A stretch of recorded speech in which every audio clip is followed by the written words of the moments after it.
اس کا احساس نہیں ہو پا رہا. تو کیا اس وجہ سے جلسے کی اجازت دی جائے گی اپوزیشن کو لاہور میں؟ اس بارے میں عمران خان صاحب کیا فرماتے ہیں وزیر اعظم پاکستان؟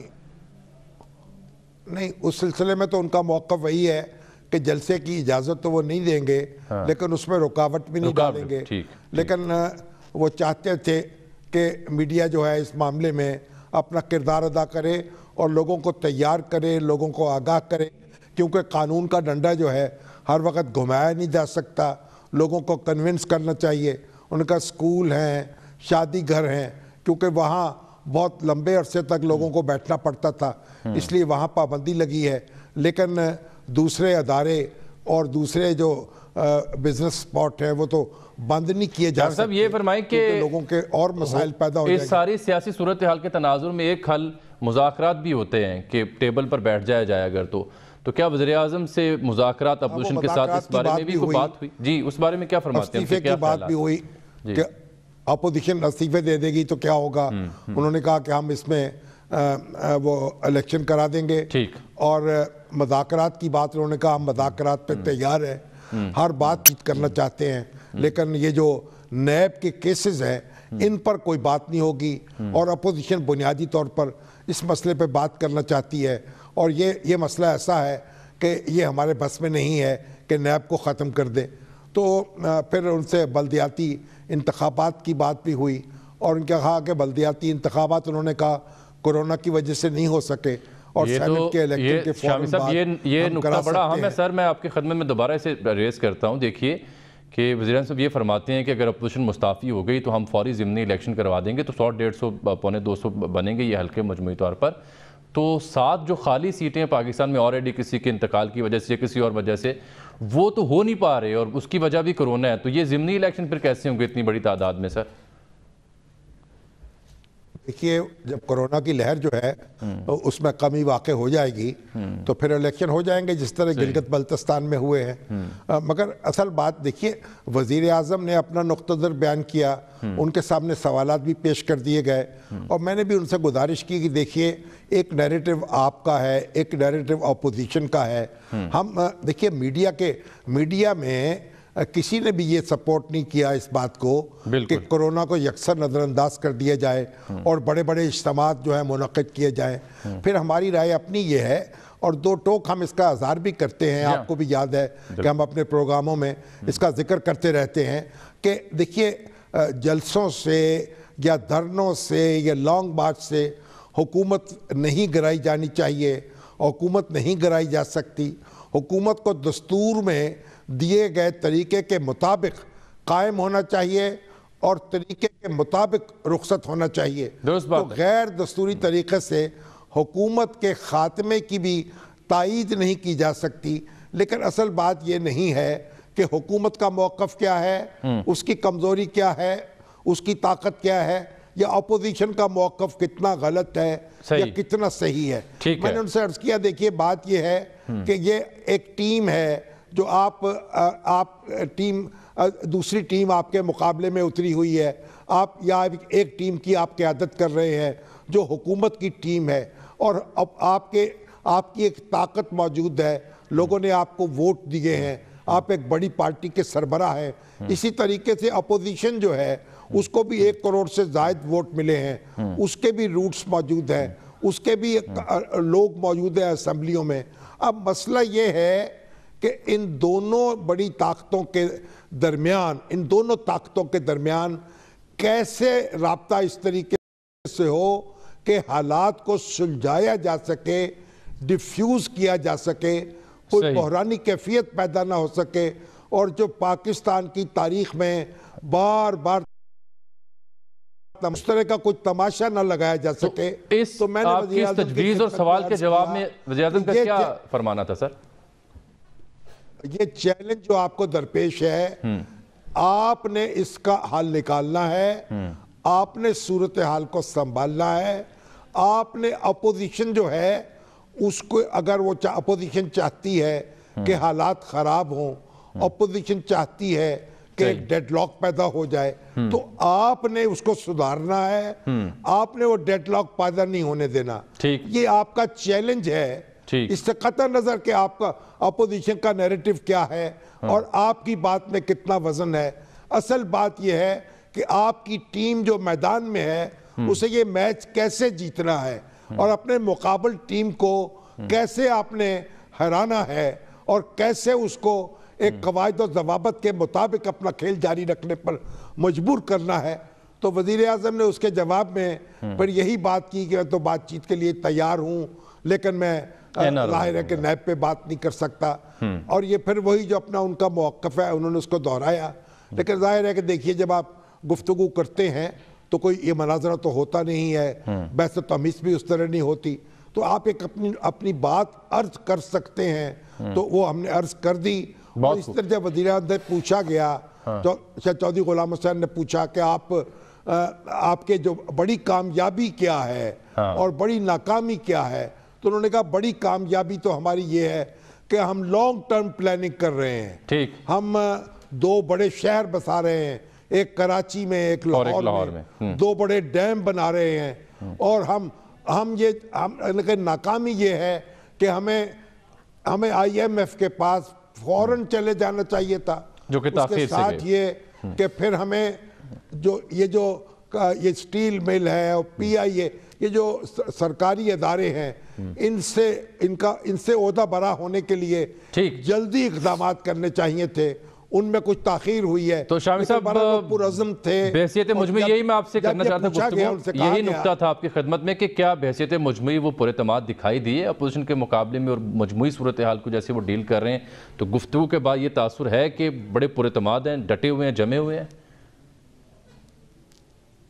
دیکھیے ان سے جب یہ سوال کیا گیا کہ اپوزیشن اتنی پر اعتماد کیوں نظر آتی ہے، اس کے لہجے میں جو اعتماد چھلک رہا ہے، اس کا کیا آپ سمجھتے ہیں، کیا اس کو کون سی طاقت اس کو حاصل ہو گئی ہے؟ تو وزیر اعظم نے کہا میں تو سازشی تھیوریز پہ یقین نہیں رکھتا، میں تو خود سمجھتا ہوں کہ میں پہلے سے زیادہ پر اعتماد ہوں، صحیح بات، اور میری طاقت جو ہے وہ دستور کے اندر ہے، اور اس لیے مجھے بھی یہ اعتماد ہے، اور میں اسی سازشی تھیوری پہ یقین نہیں رکھتا، اور میں دستور کے مطابق اپنا کردار جو ہے وہ ادا کرتا رہوں گا۔ تو حبیب جان جی فرمائیں، یہ جو ہے مطلب یہ ہے کہ وزیر اعظم نے فرینکلی گفتگو کی، اور جو بنیادی باتیں تو وہی تھیں، اور انہوں نے کہا ہم نے کرنٹ اکاؤنٹ ڈیفیسٹ ختم کیا ہے، ہم نے اب فسکل ڈیفیسٹ سے عہدہ برا ہو رہے ہیں، ہم آٹومیشن پہ توجہ دے رہے ہیں مختلف اداروں پہ۔ تو یہ ساری باتیں ان میں سے کوئی کچھ نیا تو نہیں تھا، لیکن نئے عزم کے ساتھ انہوں نے اس کو دہرایا، اور اس طریقے سے کوئی میرے خیال ہمارا 1 گھنٹے کو زائد عرصہ ہم نے ان کے ساتھ گزارا۔ شام صاحب میں عرض کر رہا تھا آپ کی خدمت میں کہ ابھی ہمیں جوائن کیا ہے سینئر صحافی معروف تجزیہ نگار جناب حامد میر صاحب نے پروگرام میں۔ سر آپ کو خوش آمدید کہتے ہیں۔ شامی صاحب وزیر اعظم سے جو ہوئی ملاقات تھی اس کا احوال بیان کر رہے تھے، لیکن شامی صاحب دوسری جانب پی ڈی ایم کا سربراہی اجلاس بھی آج اسلام آباد میں ہو رہا ہے، اسی جگہ جہاں ہم موجود ہیں، وہاں کیا فیصلے ہو رہے ہیں، کس قسم کی تجاویز سامنے آ رہی ہیں مختلف سیاسی جماعتوں کی جانب سے؟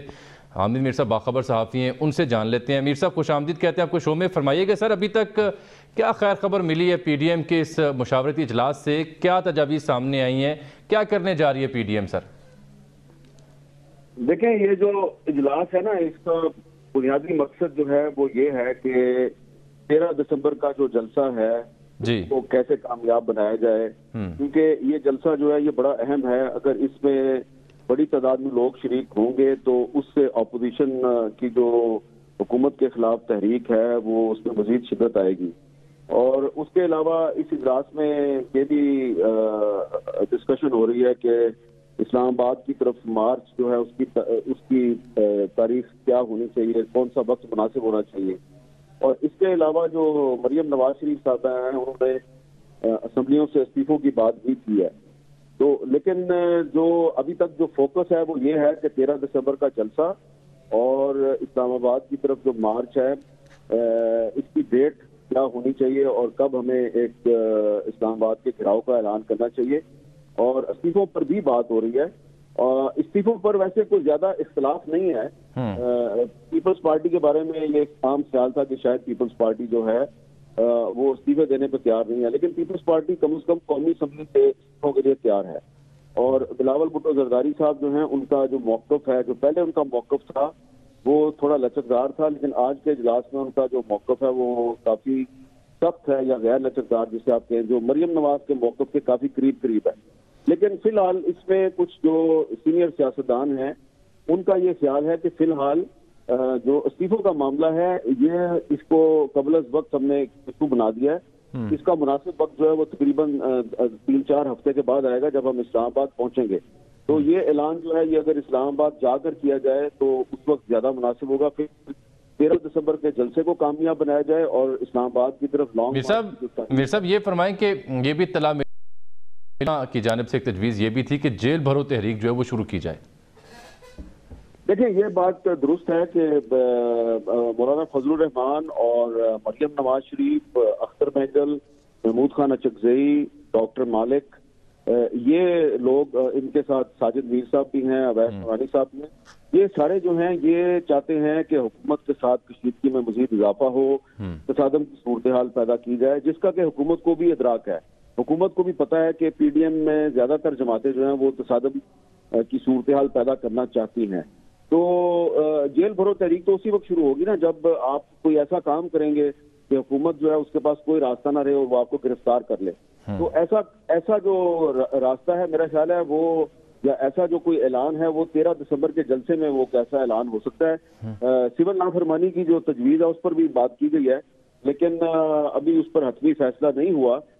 تو پیپلز پارٹی جو ہے وہ ابھی تک کھل کر اس نے اختلاف نہیں کیا کسی بھی بات پر. مولانا فضل الرحمان کی رائے سے انہوں نے کوئی اختلاف نہیں کیا، لیکن ساتھ ہی ساتھ وہ یہ بھی کہہ رہے ہیں کہ زیادہ فوکس 13 دسمبر کے جلسے پہ رکھیں اور جو لانگ مارچ کی ڈیٹ ہے وہ آپ اناؤنس کر لیں، اور جب آپ اسلام آباد پہنچ جائیں اور پھر آپ جو بھی اعلان کریں گے اسلام آباد پہنچ کے ہم آپ کے ساتھ ہیں. میر صاحب یہ فرمائیں کہ اگر استعفوں تک بات آتی ہے تو پیپلز پارٹیاں بتا رہے ہیں کہ لچک کا مظاہرہ کر چکی کہ بالکل اپوزیشن کے ساتھ ہم ہوں گے. کیا سندھ اسمبلی بھی شامل ہوگی اس آپشن میں یا سندھ اسمبلی کو انٹیکٹ رکھا جائے گا؟ آپ کی دانش کیا کہتے ہیں؟ اس پر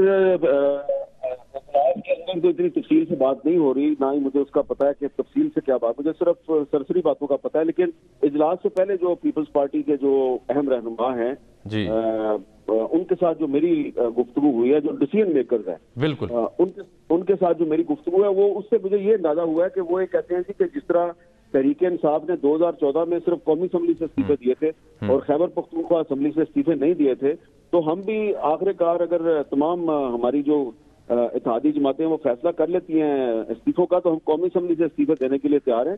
لیکن ذرا اس پہ مزید غور و فکر کر لیا جائے کہ اگر ہم نے صوبائی اسمبلیوں سے بھی استعفے دے دیے تو اس سے کہیں یہ نہ ہو کہ کوئی ایسی صورتحال پیدا ہو جائے کہ سسٹم کے لیے خطرات میں اضافہ ہو جائے. بہت شکریہ عامر میر صاحب. شامی صاحب میں آپ کی جانب آتا ہوں انہی نکات کے اوپر. ایک تو میاں افتخار حسین جو ANP کے ہیں وہ جب تشریف لائے اسلام آباد میں اجلاس کے موقع پر تو ان کا نام کرسی پر نہیں لکھا ہوا تھا تو ناراضی ہوئی، پھر مولانا منا کے اندر لے گئے. پھر زرداری صاحب بھی مخاطب ہوئے، نواز شریف صاحب سے بھی انہوں نے کچھ عذرائے تفنن گفتگو کی کہ کیا کمرے کے اندر بھی آپ ماسک پہنے رکھتے ہیں یا نہیں پہنے رکھتے. اس طرح کے دلچسپ معاملات بھی پیش آئے اس اجلاس کے دوران. تو شامی صاحب 3 نقطے ہیں، آپ کی دانش اور آپ کی بصیرت کیا کہتی ہے؟ یہ جیل بھرو تحریک، مشترکہ استعفے یا لانگ مارچ، کب کون سی آپشن مفید رہتی ہے اور یہ بر وقت کیا ساری آپشن سامنے آ رہی ہیں آپ کے نزدیک؟ دیکھیے جیل بھرو تحریک جو ہے نا وہ تو گرفتاری کوئی پیش کرنا بھی چاہے تو حکومت اسے گرفتار نہیں کرے گی تو جیل کیسے بھری جائے گی؟ بالکل ٹھیک. جیل بھرو تحریک اس وقت چلتی ہے جب دفعہ 144 نافذ ہو، صحیح، جب اجتماع پر پابندی ہو، جب مظاہرے پر پابندی ہو. تو یعنی ایوب خان صاحب کے دور میں اور بھٹو صاحب کے دور میں یہ پابندی ہوتی تھی، دفعہ 144 نافذ کر دی جاتی تھی اور لوگوں کو جلوس نکالنے کی اجازت نہیں دی جاتی تھی.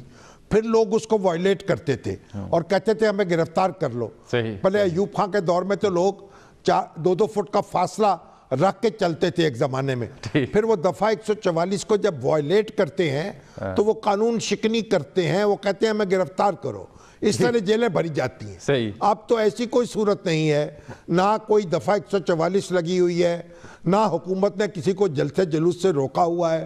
تو اگر کوئی کہتا ہے کہ ہمیں گرفتار کرو تو حکومت کہے گی ہم گرفتار نہیں کرتے. تو اس لیے جیل بھرو تحریک جو ہے وہ تو وہی بات کرتے ہیں، وہ ہمارے دوست کرتے ہیں جنہوں نے یہ اصطلاحات سن لی ہیں لیکن ان کے تاریخی پس منظر سے واقف نہیں ہیں. تو جیل بھرو تحریک کا تو اس وقت کوئی محل نہیں ہے. کون سا قانون توڑیں گے آپ جو اجتماع سے روکتا ہو آپ کو، تو ایک بات تو یہ ہے. دوسرا سول نافرمانی ہے. وہ سول نافرمانی کیا ہوتی؟ خود عمران خان صاحب نے اعلان کیا تھا ہم وہ بل نہیں دیں گے، اور لوگوں نے کہا، انہوں نے کہا، اداروں نے کہا ہم بجلی کاٹ دیں گے. تو اگر آپ کوئی حکم ماننے سے انکار کرتے ہیں تو اس پر بھی آپ کے خلاف کارروائی ہو سکتی ہے. تو یہ ساری خیالی باتیں ہیں. شاہ صاحب بنیادی بات آپ نے ایک بار پھر سے عمران خان صاحب کا ذکر کیا تو مجھے یاد آیا کہ کیا وہاں پر اپوزیشن کے پر اعتماد ہونے اور کئی دیگر ممالک سے ان کے رابطے یا ان کی آشرواد ہونے کا معاملہ بھی زیر بحث آیا؟ اس پر خان صاحب نے کیا کچھ کہا، ذرا وہ بھی بتا دیں، پھر میں ذرا استعفوں پر اور لانگ مارچ پہ بات کرتا ہوں آپ سے.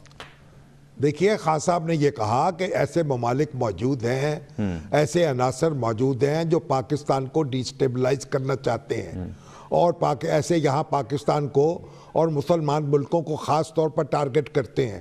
تو ان عناصر کی موجودگی سے میں انکار نہیں کر سکتا، ان کی کارروائیوں سے بھی صرف نظر نہیں کیا جا سکتا، لیکن جو بھی صورتحال ہے ہم اس کا مقابلہ کریں گے. گویا وہ انہوں نے کوئی حوصلہ ہارا نہیں تھا، وہ ایک پر اعتماد نظر آ رہے تھے. لیکن بنیادی دیکھیے بات یہ ہے کہ اپوزیشن جو ہے وہ چاہتی ہے کہ لاہور کا بہت بڑا جلسہ ہو، اس کے بعد یہ تحریک جو ہے وہ پورے ملک میں بھی مظاہرے شروع کر سکتی ہے، اور پھر ہڑتالوں تک نوبت بھی آ سکتی ہے، پھر وہ لانگ مارچ بھی کر سکتی ہے.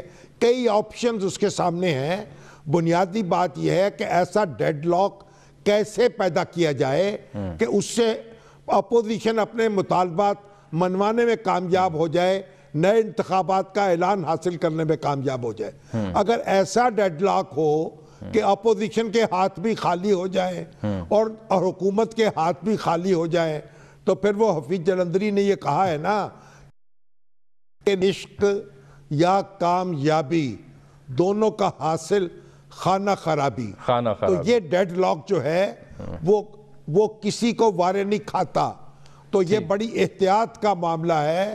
یہ پل صراط پر چلنے کی بات ہے. جو وقت آگے بڑھے گا اپوزیشن اپنی طاقت اگر اس میں اضافہ کرتی نظر آئے گی، اس کے تیور بدل جائیں گے. وقت کے پل صراط پہ چل رہا ہوتا ہے کیونکہ بریک آن پہنچتی ہے پروگرام میں جب گفتگو آگے بڑھتی ہے، اور دل نہیں چاہتا کہ بریک لی جائے، لیکن یہ پل صراط تو کراس کرنا ہے. ایک بریک کے بعد واپس آتے ہیں تو جو خیبر ٹیچنگ اسپتال میں جو قیامت خیز معاملہ پیش آیا، مجرمانہ غفلت کا کس طرح سے عملہ مرتکب ہوا اور پوری مشینری کیسے مرتکب ہوئی اس غفلت کی، اس پر بات کریں گے.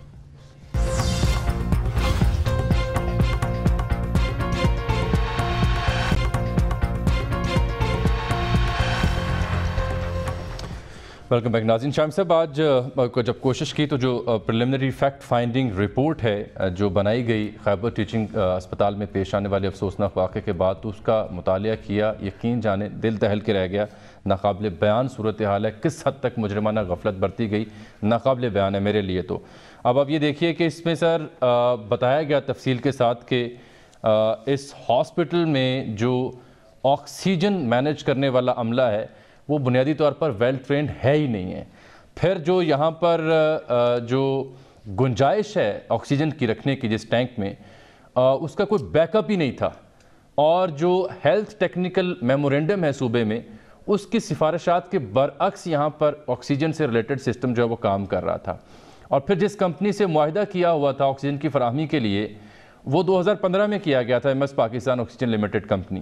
2017 میں یہ معاہدہ ختم ہو جاتا ہے اور پھر فون پر یہ معاہدہ ایکسٹینڈ کیا جاتا ہے جس کا دوبارہ کبھی کوئی ٹینڈر ہوا ہی نہیں تھا. اور یہ اس سال کی 6ویں مہینے تک یہ معاہدہ کارگر تھا، اس کے بعد کبھی یہ رینیو نہیں ہوا.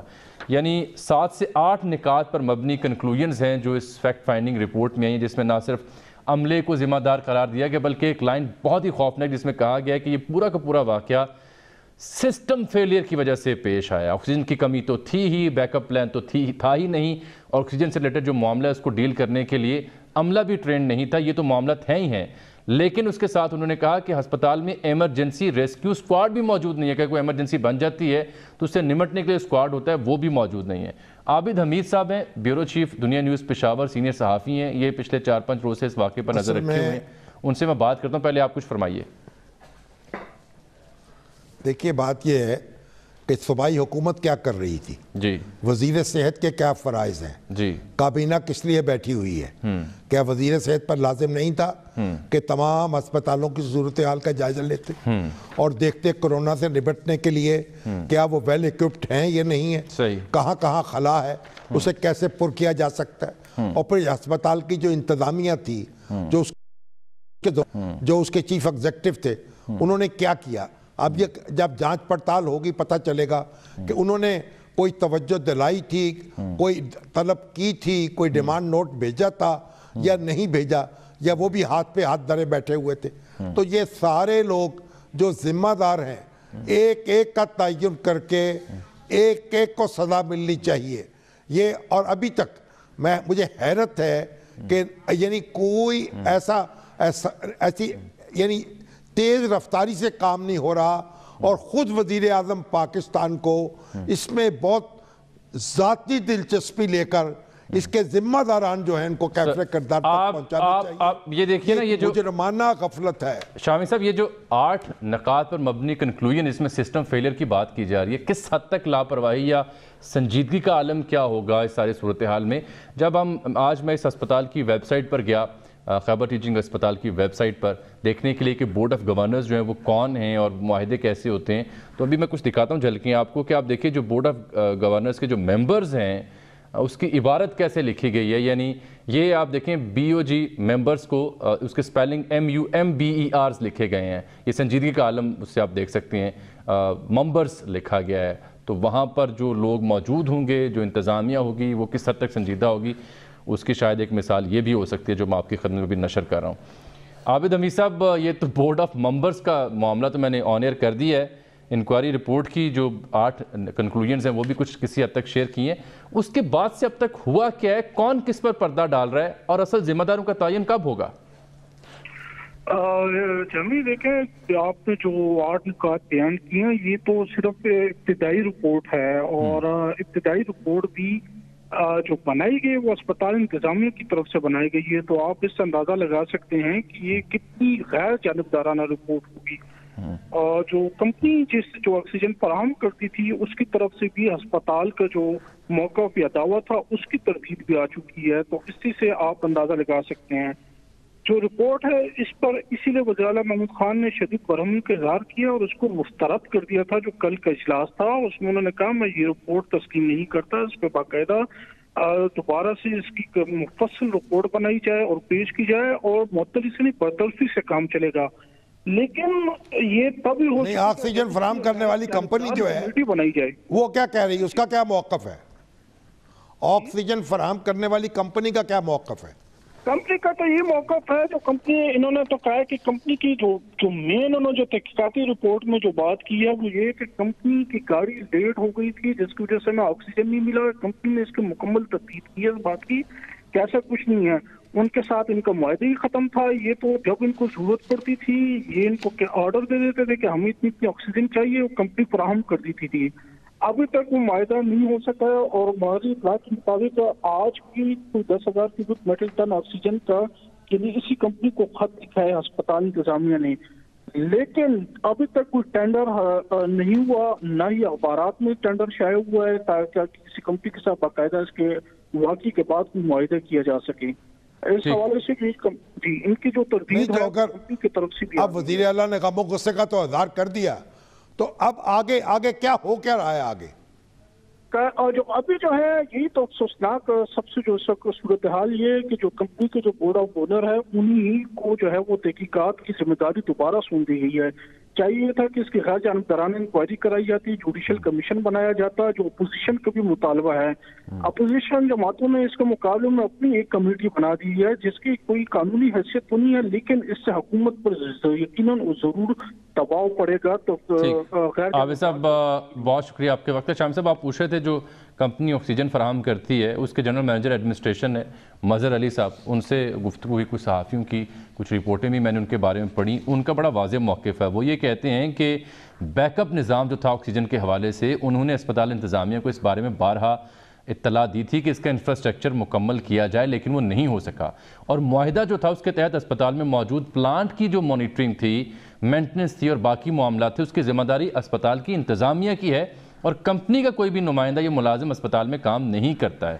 یہ ان کا ایک معاملہ تھا. لیکن مجھے سر یاد آتا ہے جب ریلوے حادثات ملک میں اکثر ہو جاتے ہیں تو عمران خان صاحب پہنچ جاتے تھے, قصور کا واقعہ ہوتا تھا یا دیگر واقعات تھے, اور وہ متعلقہ وزیر سے مستعفی ہونے کا مطالبہ کیا کرتے تھے. اب کے پی کے میں دوسرا ٹینیور ہے پاکستان تحریک انصاف کی گورنمنٹ کا, کیا اب خان صاحب یا وزیر اعلیٰ کے پی کے اپنے وزیر یا کسی اور سے مستعفی ہونے کا مطالبہ نہیں کریں گے شامی صاحب؟ نہیں, کسی وزیر یہ تو کم سے کم بات ہے کہ وزیر جو ہیں ان کو برطرف کیا جانا چاہیے, وزیر صحت کو. یعنی آپ استعفے کا کیا مطالبہ ہے؟ سوال یہ ہے, اور اس کی جوڈیشل انکوائری ہونی چاہیے. صحیح ہے, یہ قتل ہے بھائی, قتل عام ہے یہ. درست بات. یہ آپ موت بانٹ رہے ہیں جہاں زندگی کی تلاش میں لوگ آتے ہیں اس جگہ پہ. ٹھیک, چل شام صاحب بریک آگے یہاں پر. ناظرین ملتے ہیں اس بریک کے بعد.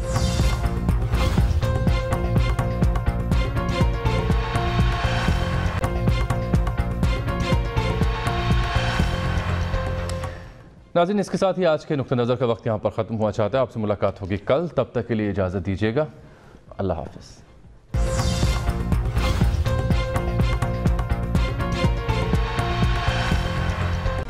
Hi, it's Sayyeda Shanaz here. Thank you for watching Dunya News. For more videos and updates, don't forget to click the subscribe button. Keep watching Dunya News.